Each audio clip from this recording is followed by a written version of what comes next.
They say a man is the head of the home, but in this house, the head bowed first. Every morning, before the sun could bleed light over the horizon, he was already awake, not by choice, but by necessity. His day began in the quiet dark, a rehearsed, delicate ballet of avoidance. Peace was not a state of being here. It was a fragile object carried carefully in cupped hands, and it depended entirely on his silence. He cooked, scrambled eggs, perfectly seasoned, placed just so on her plate. He cleaned, wiping away fingerprints from chrome and glass, erasing evidence of living.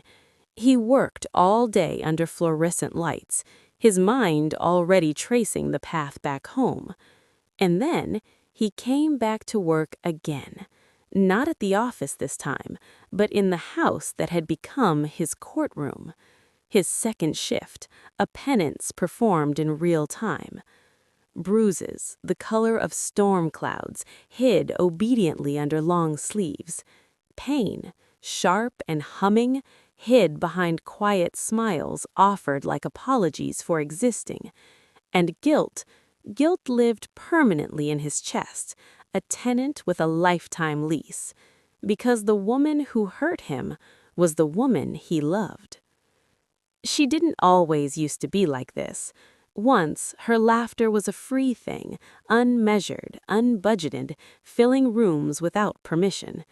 Once, she trusted with her whole being, placing her heart in his hands like a sacred, fragile gift. Once, she loved him without fear, without this heavy, looming after, until the day he broke it. A mistake, he said, a meaningless slip, a crack in the foundation he swore he could seal. He begged. His words tumbled out, wet and desperate. He cried.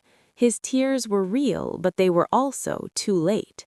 He swore on everything they had built that it would never, ever happen again. And she stayed. Her body remained in the home, but something essential inside her died that day.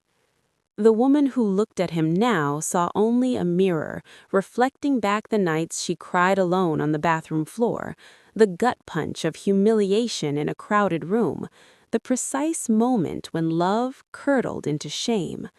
So she made a decision, cold and calm as a surgeon's blade.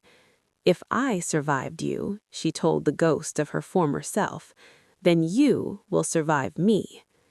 And so, the punishment began. She spent his money without apology, watching numbers drain with a numb satisfaction. After all, didn't he spend her trust the same way? Lavishly, carelessly? She refused to work, claiming the world had nothing for her. Didn't he make her feel useless once? Worthless? When her anger sharpened into a point and she raised her hand, he never fought back. He never even flinched away, because every slap, every cruel word sounded to him like a grim reminder, you are the architect of this, you built this hell, live in it. And he accepted it all, because the thought of letting go of her, of walking away from the last shred of them, felt infinitely worse than the pain of staying. Then his mother came to visit.